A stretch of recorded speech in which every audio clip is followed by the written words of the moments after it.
kuisha katika marangoni pa Bwana. Na mashimwe menshi. Kuna shukrani nyingi. Byukuri dukwiye gushima Uwiteka. Kwa kweli tunaweza kumhimidi Mungu. Berukano kwa gatandatu. Tulikuwa hapa siku ya 6. Dutaha tuzi ngo turagaruka. Tulirudia tukijua kwamba tutarudi. Byose, lakini gahunda zose na programu zose zigenwa n'Uwiteka. Napangwa na Bwana Mungu. Bwarakeye bulikucha kuko hagari bya bintu abanyamerika ngo turasunika amasaha ubundi ngo turonye kurure itegeko ry'Imana yivuze buri kintu cyose gitera isari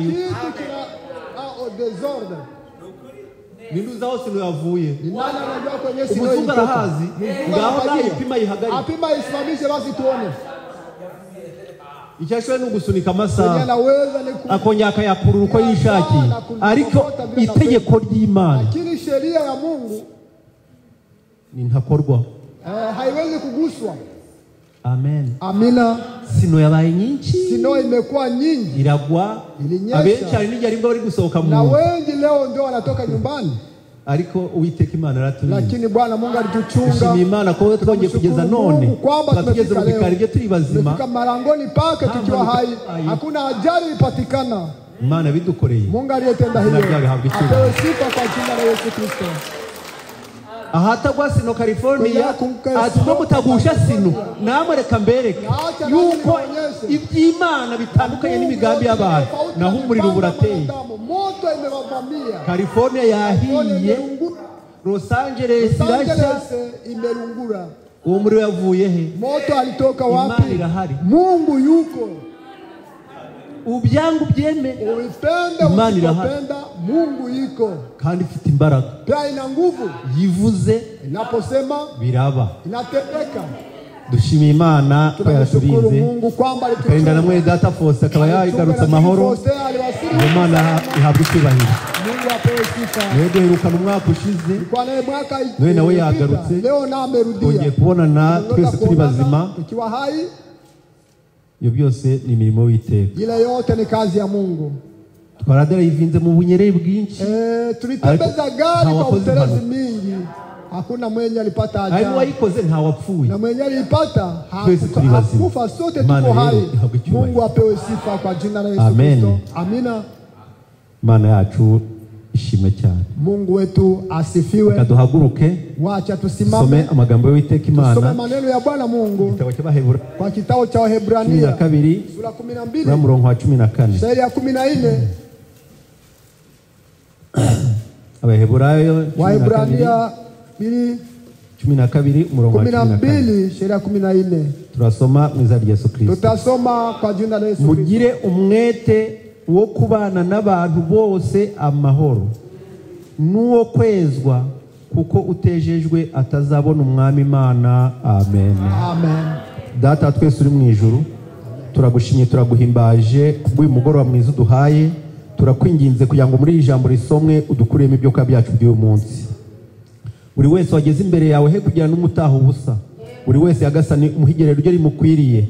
Kae data nugendera abandi nanjye ntunsige kuko avuze ati uvuga nabumva bose wasangire. Uwiteka ndakwinze kwa nanjye untegura ibinkwiriye. Fata gahunda zose dukure mu kirere cy'umubiri tujyane mu kirere cy'umwuka.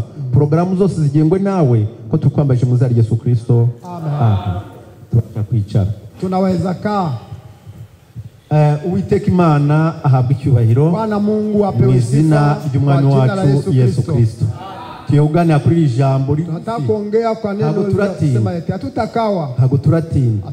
Ayo ratubwiye ati mugire umwete. Muwe na bidii wo kubana n'abantu bose na watu wote mu mahoro. Salama. Mumbare ko mubyumve neza. Mugire umwete wo kubana n'abantu bose amahoro kandi nuwo kwezwa. Na ule wa kutakaswa. Ubwo mugize umwete wo kubana n'abantu bose mu mahoro mugire n'umwete wo kwezwa kuko utejejwe atazabona umwami Imana. Nukuvuga ngo nugira umwete wo kubana na Didasi neza, gira n'umwete wo kwezwa wo gusa n'ijambo kugira ngo uzabashe kubona umwami Imana. Amen. Amina. Kubera ko sababu ntabwo nzakunda mwene data gusa nintakunda ijambo na mwene data sinzamukwa. kubera iki? urukundo ni Imana, kandi Imana iboneka muri bene data. ubwo rero tukwiye kugira umwete wo kubana na bene data mu mahoro, kandi n'uwo kwezwa kugira ngo tuzabashe kubona iki? Umwami Imana ikidushakaho idukeneye kubana neza, ikadukeneraho no kwezwa no gusa n'ijambo kugira ngo ubwatunguka ku bicu tubashe kumusanganira. Amen. Kuko igihe turimo ntabwo ari igihe cyo gukina, igihe turimo ntabwo ari igihe cyo guhangana, igihe turimo ni igihe cyo gushaka ubumwe bw'ijambo. nicyo gihe tugezemo, gushaka ubumwe bw'ijambo no kuba umwe na bene data, kugira ngo Uwiteka Imana azature muri yetu. Amen. Amina. Oya mubyumve neza. Sikia vema. Kuko ikimana dushaka. Sababu kile Mungu anapenda kwetu. Guterana ni byiza. Kusanyika ni vizuri. No kuririmba ni byiza. No kubyina ni sawa. No gusokoza neza nta kibazo. Ariko ikiruta byose ni ugusa n'ijambo. Kufanana neno. Ikiruta byose icyo bidukwiriye ni ugusa n'ijambo, tukarituramo, tukarigenderamo, kugira ngo Imana nitureba, Imana kutureba twicaye gutya tunakaa hivi tudatuye mu ijambo ryayo, byose nta mumaro, yote ni sufuri. Amen.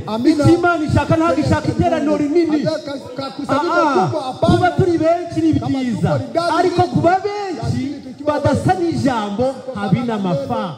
Ntacyo bimaze.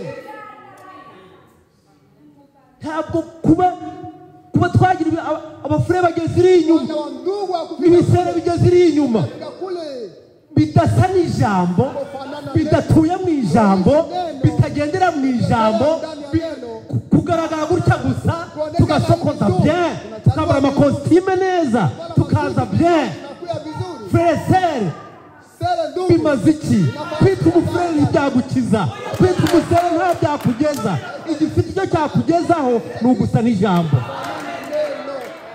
Naho guterana, waterana ukarimbuka, warimbuka birimbuka, wasokoza neza ukarimbuka, ariko wasa n'ijambo ukataha mu ijuru. Kuko sababu ikimana dushakaho, Mungu anapenda kwetu. Amen. Ikimana dushakaho, Mungu anatafuta kwetu. Umva, mugira umwete wo kubana n'abantu bose mu mahoro. Ningira kwa frere Didasi, numva ko ngeze kwa mwene data. Ningira kwa frere Jeremy, numva ko ngeze kwa mwene data, kwa ndugu yangu. Amen. Amina. Ariko none, lakini sasa kubera iki mipaka iriho? Sababu gani mipaka iko? Kubera iki ari imipaka? Gani kunakuwa mipaka? Imipaka ibereye iki? Mipaka inakuwa hapo sababu ya kubera iki mipaka iriho? Sababu gani kubera ko mudasa n'ijambo. Sababu hamfanane neno. Igituma hari abo ngomba kuramutsa nabo ntagomba kuramutsa, nuko hari nuko nta kiyoni taramukanye n'umuru inaza kusalimiana na huwa. Nubona ugeze kuri mwene so agakata, umenye ngo ujue kwamba ikiyoni ntabwo kunguru haiwezi salimiana na huwa. Ikiyoni kitaenda na kunguru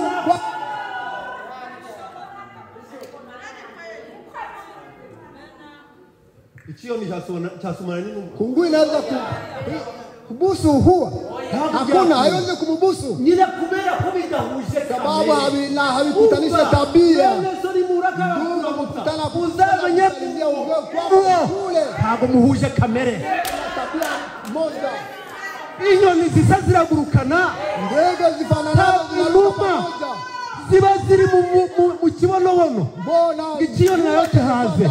No, hakuna.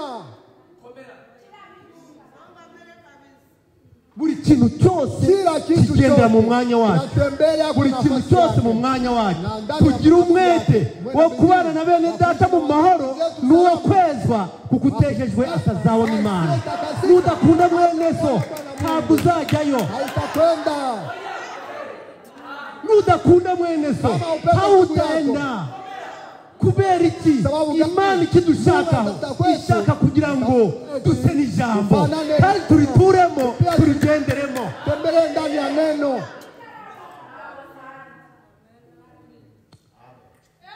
Imana idushakaho. Iya Mungu anatafuta kwetu. Imana Mungu ijuru turi kujyamo tunaingia ndani. Ntago ari ijuru rya muyomba. Muyomba wako. Ntago ari ijuru rya abashangazi. No. Ijuru ni iry'Imana. Biragibwamo n'abande n'abarikoreye. Na wale waliolitumiki. Ariko byumve neza. Sikia vema. Uva. Sikia. Nanze Esau. Kunda Yakobo. Napenda Yakobo. Ati nanze Esau. Nikatara Esau. Nikapenda Yakobo. Sasa Yakobo aweke mguu juu. Banyikundiye se. Kanibyagirira. Barankunze. Walinipenda. Nta kintu nzajya niko bavuze ko barankunze. Walisema kwamba walinipenda. Walisema kabla sijazaliwa. Basi ichara. Salehe vile. Ichara. Yakobo. Abe umva harageze. Inatimu. Kubera kurugamba yarutangiye arwana kuba guhabwa ibyasezeranijwe atangira kurwana kiri mu akaanza kupigana ngani ndani ya tumba mama yake. Sesha kuvutsa umufashe aho na mahoro. Sababu gani? Hari ibyo nashaka. Kuna vitu ninahitaji. Intambara ndi kurwana. Ntabwo ndi kurwana ngo mbona amafaranga. Ntabwo ndi kurwana kupigana vita apata nipate mali. Hati gushaka. Na kila kitu nahitaji. Urugamba ntirwarangirira.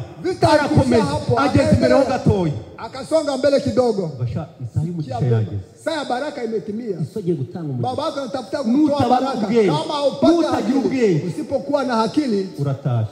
Utarudi bure. Yakobo sasa. Nyamara birakomeye. Sasa binachosha. None ndabikora gute? Sasa nitafaje? Wowe umvira. Wewe ti. Icyo ndakubwira. Yeye nitakwambia. Icyo ndakubwira utonda umurongo. Mulolongo. Hari niko. None sasa genda ushaka abana b'ihene. Utafute watoto wa mbuzi.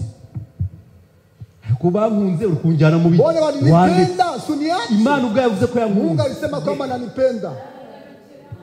Uzungu ari kubona. Angalipata basi. Ngo nuko bamvuge ngo twaravuze. Sawa alikupenda. Ngukunza ntacyo urakora. Nikupenda kabla haujatenda kitu. Uzareke ukunda mwene sugire ngo uzaje. Ukose kupenda ndugu yako ujue kama utafika. Imana Mungu n'inzira ijya mu ijuru na njia kwenda mbinguni iko ndani ndugu yako. Iri muri mwene so iko ndani ya ndugu yako. Byumve neza. Sikia vema. Mwami mfalme twirukanaga abadayimoni mu izina ryawe. Uza mademo kwa jina lako. Twanabwirizaga mu izina ryawe. Tulihubiri kwa jina lako.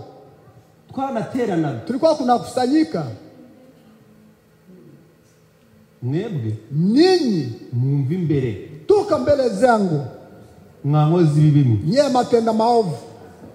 Nageze iwanyu nshonje mu nyuma n'kurya. Ngeze iwanyu nambaye ubusa n'imwanyambika. Mu bitaro n'imwanzu. None muravuga. Sasa mnasema. Abo muri kubyumva. Mnabisikia vema. Wewe mubiteza amatwi. Tega masikio. Nari ndi mu bitaro. Nilikuwa ndani ya hospitali. Hamkunitembelea. Hehe. Wapi? Hehe. Wapi? Abasere hehe. Dada wapi? Mu bitaro. Ndani ya hospitali. Imwanzu. Hamkunitembelea. Agiye mu bitaro wararwaye. Uligonjwa.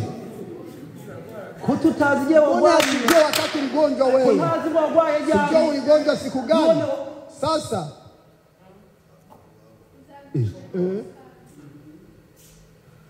Ye Oliva yagiye kubyara wakati Oliva alienda kuzaa. Mbona hakushiriye? Hakuna tabu hiyo kupelekea. Au kujua kaiko. none ko Oliva ntajangeriwe mbona Oliva sinigage kwaje nitamutembelea biragenda bite uhere none shaka umwe na Oliva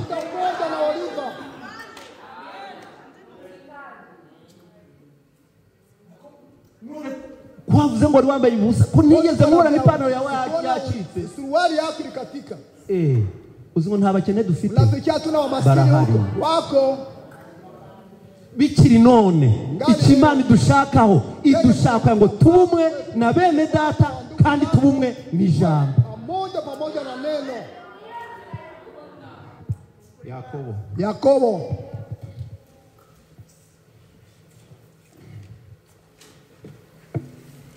Yakobo gatanu. Yakobo sura 5 16. Shairi ya 16. Mwaturirane ibyaha byanyu kandi musabirane kugira ngo mukizwe. Kirieni zambi zenu kusudi mwaturirane ibyaha byanyu. Niba ushaka kubana mwene so neza hari icyo mupfa musange. Niba hari icyo upfa na mwene so ukabuzi ko ari urusika rutuma utagera kwa kumbuka, ukabuzi ko ari urusika rutuma utagera kwa buhihi, umva musange.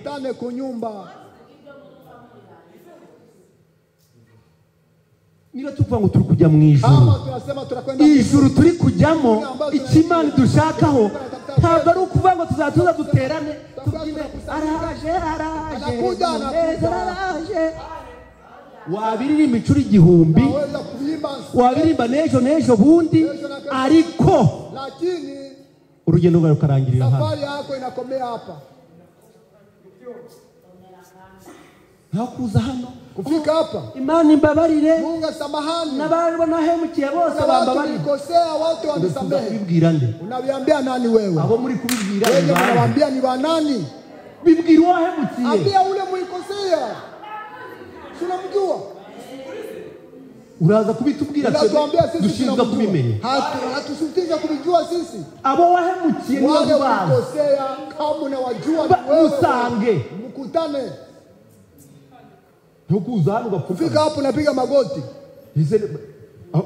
Ashera musenge. Ashera atakuombea. Ariko njewe ntahe kubaraho icyaha. Hesabu yako dhambi.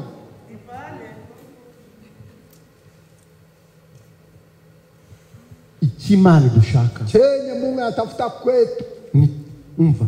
Mwaturirane ibyaha byanyu kandi musabirane kugira ngo mukizwe. Mugira umwete wo kubana n'abantu bose mu mahoro n'uwo kwezwa ukatejejwe atazabona Imana. Kandi mwaturirane ibyaha byanyu kandi musabirane. Pia muombeane. Nugira imbaraga zo gusanga mwene so unakuwa na nguvu za kukutana na yeye ambaye uzajya n'amavuta yo kumusengera, kwa na mafuta kumuombea. Uko inzira sababu njia ya kwenda mbinguni igituma bavuze ngo irafunganye.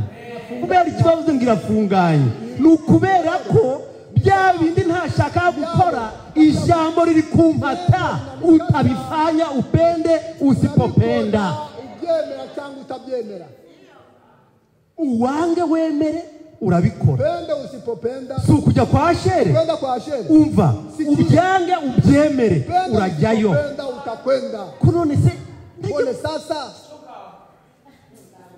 kunge numva ntana bari umva ubwo umva kutabareba ni Imana ubwayo ntizakurebaho. Ikimana dushakaho ni ukubakana, twese tukubakana tukabumwe mu ijambo ry'Uwiteka Imana. Amen. Amina. Umva sikia Imana bitandukanye n'ibyacu. Ibyo twibwira twebwe bitandukanye n'iby'Imana. Nuvuga ngo kamere zakumbuka zitandukanye n'iz'Imana. Ibyo nibwira rero iby'Imana nibyo biri imbere kuruta ibyanjye.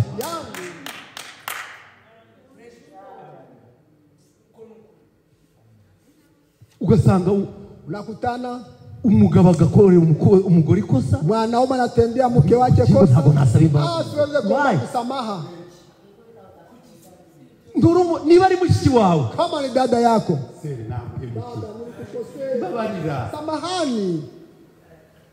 Muri kujyana mu ijuru. Si mnaenda pamoja mbinguni. Samahani. Umugore nagahebukira umugabo. Mke nako si mume wake. Kunje mukobwa abana. Leo msichana wa watu fulani. Msichana wa watu fulani. Siwezi kuomba msamaha.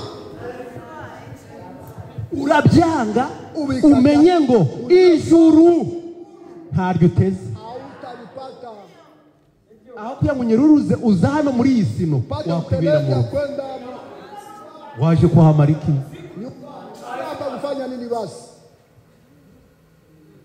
Imana Mungu ntabwo igikinishwa. Mungu reba urugamba Yakobo ari kurwana. Angalia vita Yakobo anapigana. Yemera kwambara uruhu rukonje. Haikubali kuvala ngozi yenye kujaa damu. Kusuda kile kifuani. Maraso no gutonyanga kugira ngo arebe ko kusudi aone kwamba yabona anaweza kupata byasezeranishwe. Nawe nutarwana intambara yo kubibona ntabyo uzabona. Hautapata mbingu.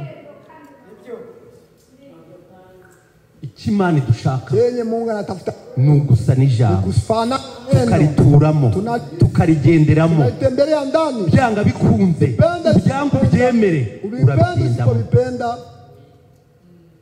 Muri kubyumva. Unasikia vema? Umva mu bitega amatwi neza. Tegeni masikio vizuri. Kuko sababu mbinguni turirimba. Mbao tunaimba. Ijuru. Mbinguni. Uzungo mwajana muje kula kumbuka. Unafikiri mlikuja hapa kutazama kumbuka? Nani alibaleta? Ahubwo mwaje muri training yo kuzaja mu ijuru. Kwenda mbinguni. Tutakwenda mbinguni je? Tuzaja mu ijuru dute. Tutaenda mbinguni je? Kuja mu ijuru. Kwenda mbinguni. Ni sababu nitapenda cha Jonas. Kama kujikunda. Naona kupanda napiga hatua kwenda mbinguni. Nikifuata napenda Gerard. Napiga hatua pili. Kumbe burya kubana nabo neza ndio njia abakunda nabapenda nao wananipenda. Mu ijambo ishi neno la Mungu vile Mungu anapenda. Ni mazoezi ambayo tuzajayo. Hakuna jinsi ingine tutaingia. Mazoezi byabindi nakoraga nkabi mubisemo nitumara kubivamo. Tutonde umurongo ku ijambo. Nitumara gutonda umurongo kwenye neno lake. Ariko training muri kwikunda. Mazoezi mnaisikia. Nukundi training nyamara ni nziza. Ariko training yo kubwira ngo uzaja mu ijuru gutya. Ariko mana we. Yaburi kubyumva nkanje. Ungalibisikia kama mimi. Yaburi kubyumva nkuko nje ndi kubyumva. Kweli? Oya mubitega amatwi neza. Masikio vizuri. Ariko ikimani dushakaho nugusa n'ijambo no kuturamo. Na kuliishi ndani. Petro ya mbere. Petro wa kwanza. Igice cya mbere 23. Sura ya kwanza shairi ya 23.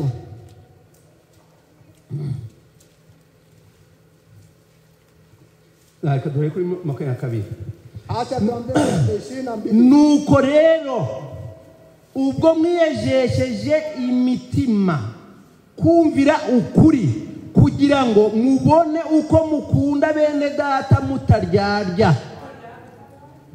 Mukundane cyane mu mitima ndani ya moyo. Ubwo mwiyejesheje ukuri mukezwa n'ukuri. Munakatakaswa kwa ukweli. Kugira ngo bigende bite? Kusudi kweje. Kugira ngo bigende ute? Kusudi kweje. Mubone uko mukunda bene data wa ndugu mutaryarya. Msipokuwa wanafiki. Kugira ngo mbone uko ubwo namenye ukuri. Hivi nilijua kweli. Kamenya ijambo ry'ukuri. Ngatura muri iryo jambo ry'ukuri. Kayoborwa n'iryo jambo ry'ukuri. Burya nzajya nkunda Didasi nta buryarya. Bila ujanja. Zungari njanja zajayo. Hakuna mjanja ataingia mbinguni. Mjanja hataingia mbinguni. Hakuna mjanja atakayoingia mbinguni. Hakuna mjanja ataenda mbinguni. Umva sikia. Na Didasi. Kama unakutana na Didasi. Kama haviko ndani. Niba bitarimo. Kama haviko ndani. Ukuba unasikia. Sasa ndugu, roho wangu haihusiane na yako, haihusiane na yako. Sasa ngojea aho kugira ngo umutere icyuma mu kusudi upige chuma ndani ya shingo au utumutumu wako mteri. Sasa Mungu akupe baraka, mwambie eti sasa ndugu, kweli mbona mali kwetu tunaweza salimiana kubera ko umwuka wawe n'uwanjye ntabwo wako na wangu haihusiane. Umugabo yavuga niba kama umutima wawe moyo wako ugutungana na kuwa safi, niba ugutunganiye kama ya kuwa safi kama wako na kuwa safi kwangu, urira mu igare panda ndani ya baskeli. Ari sasa niba uzi kama hauko safi, komeza ibyawe, endelea na kazi yako. Kubera ko urugamba turi kurwana kubera ko dufatanije, sababu tuko pamoja. Amen. Amina. Kuko igihe turimo ntabwo ari igihe cyo gukina, wakati wa mchezo. Wakati ya mchezo imekwisha, birarangiye. Igihe cyo gukina niba uri kumva ngo California California kuna muzumva intambara, muzumva n'impuha z'intambara, hazazibiza n'ibindi na vinginevyo. Rero tuve mu magambo, sasa tutoke ndani ya maneno. Hepfo hati chini eti kuko mwabyawe ubwa kabiri mutabyawe n'imbuto ibora, ahubwo mwabyawe n'imbuto itabora, mubiheshejwe n'ijambo ry'Imana rizima rihoraho. Mwabyawe ubwa kabiri mara ya pili, wavutse ubwa kabiri kama meza bya bindi bya kera ya zamani urabyibagirwa, unaisahau. Umuririmbyi ati, mwimbaji eti terera amaso urebe iyo wavuye maze usobanukirwe ko tugeze kure, urwango twararutaye dore tugeze, dore inzoga isigaye inuka dore tugeze kure. Nshuti terera amaso urebe iyo wavuye maze usobanukirwe yuko tugeze, tumesonga mbele, tugeze kure, tumesonga mbele. Ariko niba ukiri muri bya bindi ntahurava, uracyari hahandi, uzacyura kwitwa sere, ucyure kwitwa frere, ubwirize, usiririmbe, usenge, ibyo byose bigarukire hano. Tarudia hapa tu, hano hapa tu. Nicyo gituma umukobwa waje gushaka umugabo azabona umugabo acyura uwo, umuhungu uzaza araje gushaka umugore azabona umugore acyura uwo, uwaje kureba abambaye neza azababona ataha nabo. Buri wese afite icyamuzanye, n'uwaje gushaka agakiza azakabona kandi azabona umwami Imana.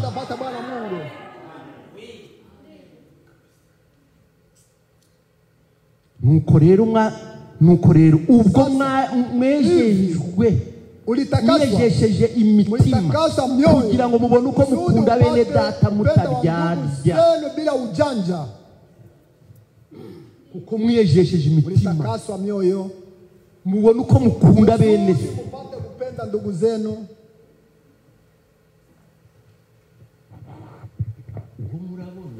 Yule mtakayemwona jinamubusu, yule ndio mshike.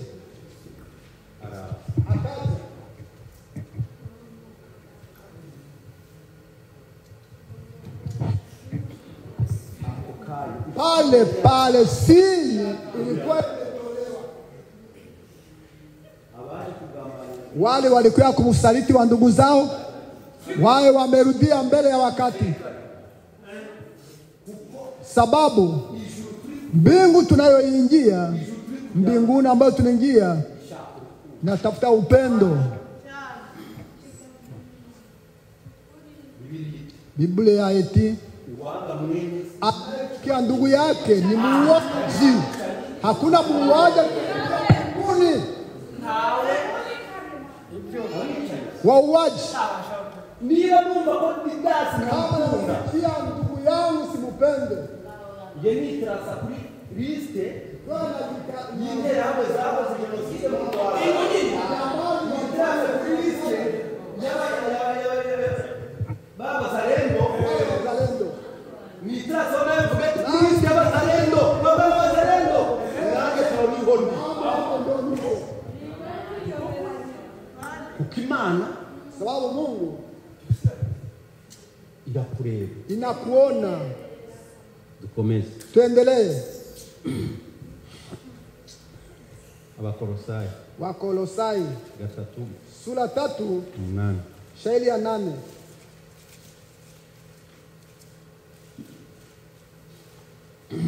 Nuhabona mbere ya soma. Atakayetangulia mbele anaweza kusoma. Abakolosai gatatu. Wakolosai sura 3.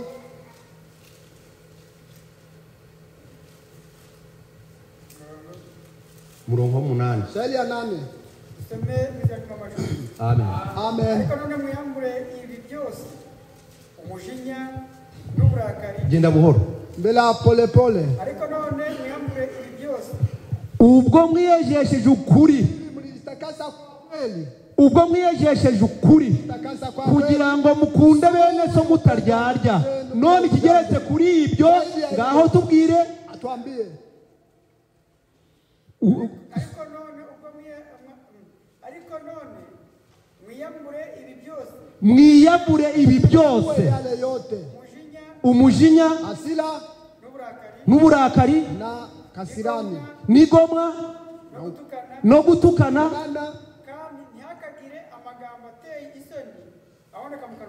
ntihakagire amagambo ateye isoni ava mu kanwa kanyu.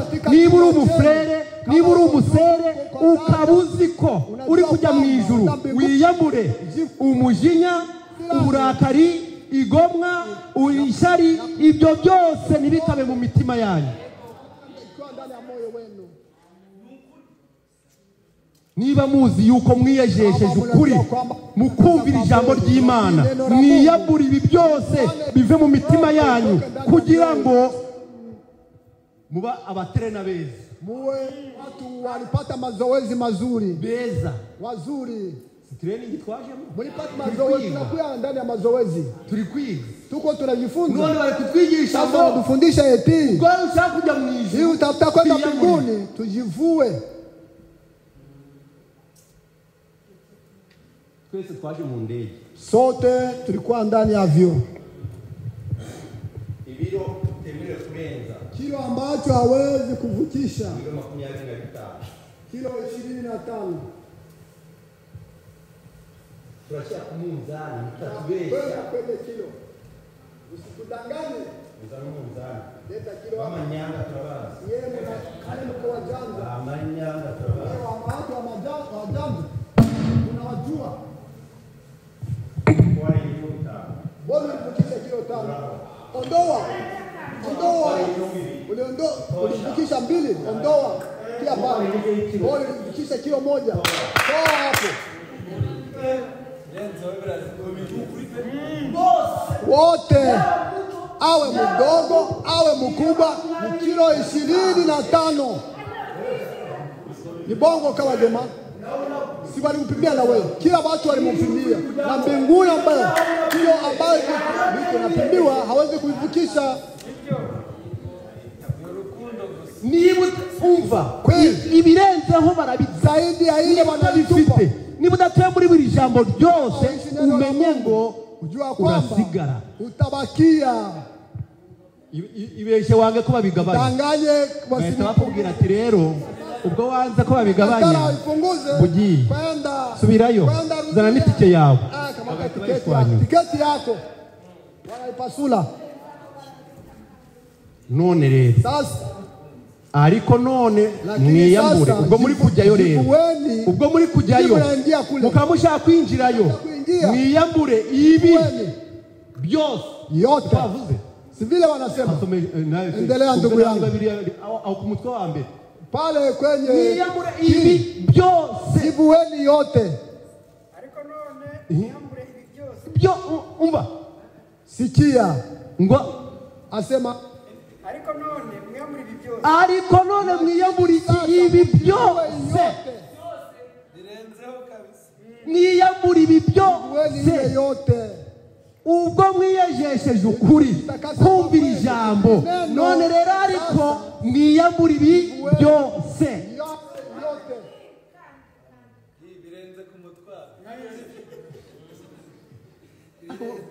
oya mubyumve neza mwiyambure ntabyo kubembereza mambo ya kubembereza hakuna nukuvuga ngo niba ari ijambo ubyange ubyemere utabikubari niba utabikubariye tarudi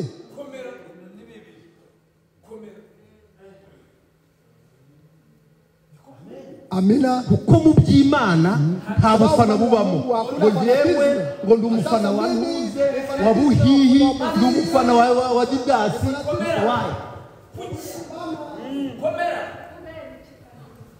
turi mu ijambo ry'Imana icyo dufana ni kimwe kuvango shengere unafanya mlolongo fanya watu hapana wanatisma wa watu amen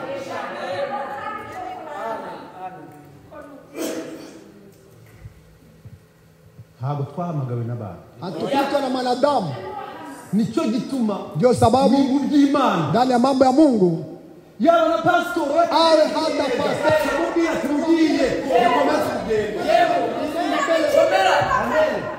yakomeza kugenda neza tubwiye ati buhigamye widukwamisha twikomereze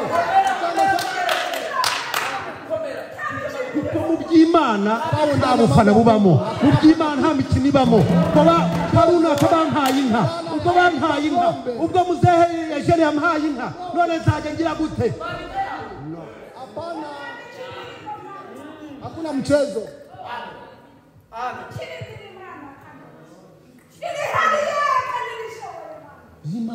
mambo ya Mungu ariko none mwiyambure ibi yote umujinya kasilani bukuyeho shyira toka ondoa tupa kule n'uburakari na kiburi toa ya pale nigomwa na kwasi nayo ikureho nawe toa shyira hariya no gutukana na kutukanana abatukana wale wanaotukanana igomwa ariko igomwa manze mwumva igomwa sikia uasi hari benshi batazi igomwa kuna wale hawajui kuasi igomwa uasi ni bibi ni mbaya igomwa nari urugomo igomwa ni kuasi urugomo n'igomwa biratandukanye kufanya ujanja na kuasi ni tofauti igomwa ikintu cyawe mzee niwe mukuru igomwa bisobanura igomwa tafsiri ya uasi ijambo igomwa tafsiri ya neno uasi igomwa nundi kumva yarisobanura kandi tugira nundi agira inyote ngiyewe ndi kumva ndabivuga nataka kusema kama ulichelewa wewe ni muasi ni kujua kwamba ntabwo birumvikana neza hayasikilika yasobanuka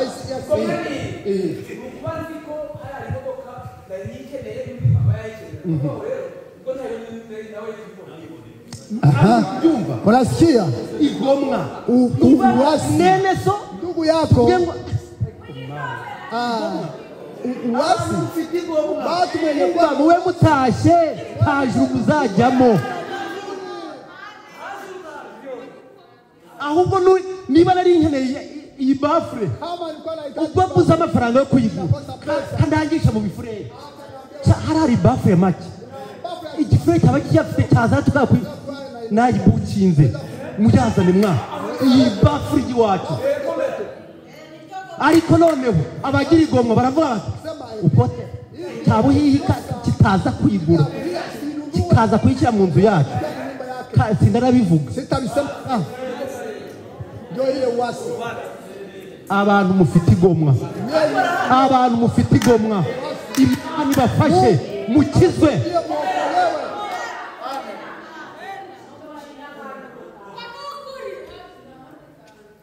Amen. Amina. Imani dushaka. Ile Mungu anahitaji kwetu. Mumbabarire. Samahani. Mundebere isaha. Ariko nshaka ngo tutakwamba iyi training mve hano hii mazoezi nimeiwe toke hapa nimekwisha kumfuriko saa 10:20 na kangani hanga saa 10:26 ama mshima leo tuzashima kwa shukuru na kesho tutashukuru ni hangani subirini ariko ntago simbaremerere nisiwalemee wadada na ndugu kuvuga umuko abantu zugengwa nabo ndabizi no nabii yongoza na nabii tumanze dukora aka lakini samahani tuanze kusema kitu ariko noneho mwiyambure ibi byose sivueni mambo haya yote umujinya kiburi urakari hasilani igomwa no gutukana na kutukanana abatukanye wale wanaotuka kufuru wengine gutukana wale wanaokufuru wengine Uzima gutukana gusa no kuvuga ngo unafikiri kusema kufuru mwenzako ni kumwambia wewe ubwa unaweza kuona hata ndugu yako unamkufuru bila kusema unamkufuru bila kusema abantu batukana watu wanaokufuru wenzao hawataingia mbinguni tunahitaji watu ibyo byose kubisiga yote kubiacha ntabwo uzabitambuka utapita nabyo ntabwo uzabitambuka nawe mwarubyiruko mwe mu ntega amatwi na wasichana ninawaambia nawe mwabasore mwe ibyo byose mubyiyambure kugira ngo mubone uko mwambukana kino kirere vuka ile anga nibarimo abafite akazi umunsi bagende kama kuna watu wana kazi leo waende nisiwacheleweshe sibachereze kabisa nisiwacheleweshe hepfo hati finiti tamu wakomeza handi no gutukana naweza kuendelea pale chini kidogo wabuze kama hujapafika no gutukana na kufuru ntihakagire amagambo ateye isoni aturuka mu kanwa kanyu amagambo ateye isoni maneno ya kuhayalisha atagira umumaro amagambo atari Imana maneno sio ya Mungu bya biburage tuyadutera ayo magambo ateye isoni Imana ntabisha yashaka Mungu atafuti kwetu hari abandi bazi ngo kuna wengine wanajua kwamba ntutse umwana wanjye ngo nta problem mtoto ni icyaha ni dhambi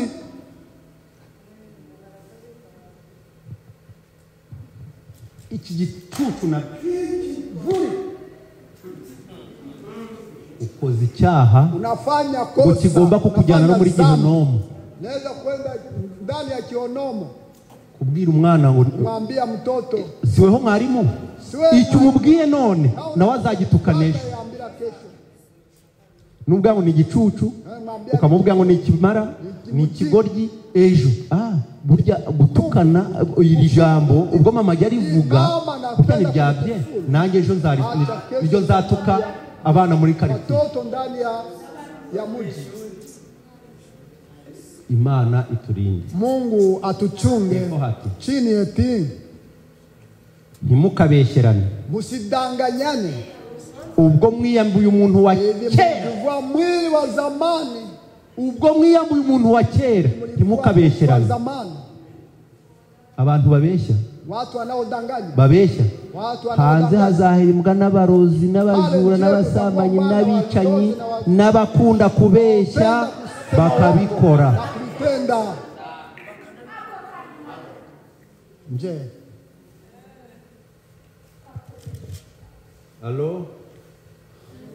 hello urihe wapi hano hirya hano niko hapa ngapi ndogo ndani ya quartier kandi uzi uko unajua kwamba ako ndani ya Indian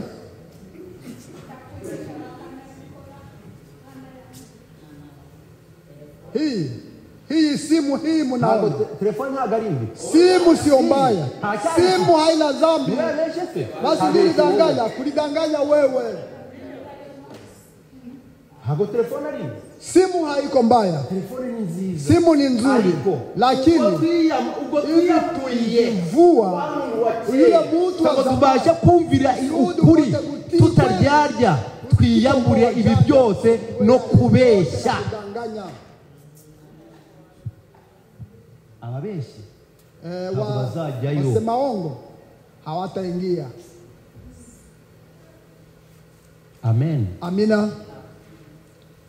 No ababeshi wasema ongo ubwo mwiyambuye umuntu wa kera n'imirimo ye yose na kazi zake zote. Mwiyambuye umuntu wa kera n'imirimo ye yose. Ubwo rero ibyo byose bikwiye gusigara. Naweza kubakia mukambara umuntu mushya, mnavaa mtu mpya, uhindurirwa mushya, inabadilishwa kwa mpya kusudi agire ubwenge na akili ngo ase n'ishusho yamuremye aliyemuumba. Twiyambuye umuntu wa kera mtu wa zamani kugira ngo tuwambare ishusho tupate kuvaa umbo yaturemye ya yule aliyetuumba. Ariko bene data, lakini sasa ndugu zangu, ubu turabana b'Imana, tuko watoto wa Mungu. Ubu turabana leo tuko watoto b'Imana. Ariko ko tuzasa tikuragira ute tikurerekana. Ariko niyerekanwa tuzagira ute tuzasa nawe. Amen. Amina. Imana yacu icyubahiro. Mungu wetu apewe sifa kwa jina la Yesu Kristo. Ariko kimana dushaka, lakini kile Mungu anatafuta kwetu ni kusudi na neno lake. Yakobo rimwe sura moja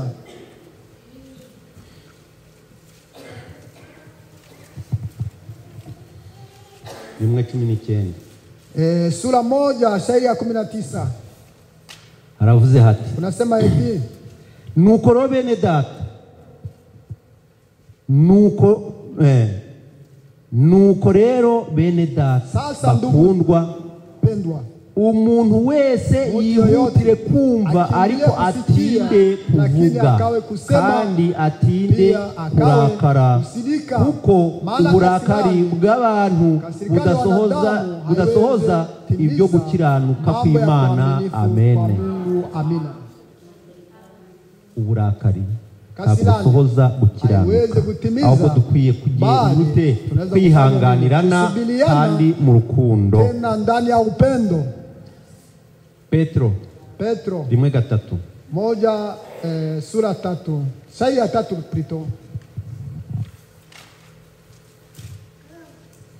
rimwe gatatu sura kwanza shairi ya 3. Imana y'umwami wacu Yesu Kristo ariyo na se ishimwe, kuko yatubyaye ubwa kabiri nk'uko imbabazi zayo nyinshi ziri, kugira ngo tugire ibyiringiro bizima tubiheshejwe no kuzuka kwa Yesu Kristo.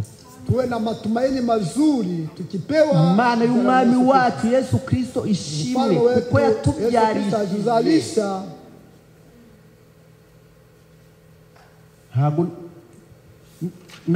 nabyawe na mukanganga, nizaliwa na mukanganga, ariko mu by'Imana nabyawe na Kristo. Nizaliwa na Yesu Kristo. Ni mushiki wacu tuzaraganwa, ni dada yetu tutaliti pamoja, ariko mu by'Imana chini ndani ya mambo ya Mungu biri tofauti. Nuko kubera ko agakiza na kumuntu ku giti, ntabwo gasangiye n'umugore, ugasangiye n'abana. Agakiza na kumuntu ku giti cye, buri wese arwana imbere ye, arwana urugamba kugira ngo ase n'ijambo. apate kufanana neno. Twihute kurangiza, kimbilieni kumaliza. Tefati chini eti Petro kabiri umurongo wa mbere. Petro ya pili sheria ngapi? Wa mbere. Sheria wa kwanza. Nuko mwiyambure igomwa ryose n'uburiganya na ujanja bwose yote, n'uburyarya na ujanja n'ishari no gusebanya kose. Tugarutse he? Tunarudi wapi? Yali batubwiye ngo twiyambure. Yale yote walituambia turudie. Tujivue. nuko mwiyambure Jivueni. ubikuremo Toa. igomwa Wasi. Tosha. Vanamo. uburiganye Ujanja. abantu bagira uburiganye Watu wanakuwa na ujanja. n'ubutumangatanye Ujanja. uburiganye Ujanja. abana b'Imana bagira Hakuna watoto wa Mungu wa kufanya ujanja. byose Yale yote tubishyira ku ruhande. tunaweza iweka kando. n'uburyarya Ujanja na kuwa watu Indyarya. wajanja. turi kureba Angalia. aho kugira ngo ubane Kusudi n'indyarya uwe na mjanja, wabana n'umurozi unaweza kuwa pamoja na mrozi, kuko indyarya ni mbi sababu mjanja ni mubaya kuruta ibindi byose. zaidi ya mambo yote. Indyarya ntiwayimenya, Mjanja hawezi kumjua, irihisha inajificha, ikibira Ai, ntupfe kuyisobanukirwa, hautaificha. ariko umurozi lakini mrozi araroga bikagaragara bakamumenya, ariko indyarya lakini mjanja izibira anajipoteza huko. kandi abanyeshyari Pia watu burya wa wivu. ishyari Wivu. niryo shuri ryanyu umuntu Ndio yiga akaba somo la umurozi. kwanza la kuwa mrozi. Imana Mungu iturinde ibyo byose, atulinde tuduhe mambo yote. kubyiyambura, Tujivue tuduhe gusa yale yote. n'ijambo. Fanane Imana neno. ibahe umugisha mu Mungu izina rya Yesu awabariki Kristo. kwa jina la Yesu Kristo.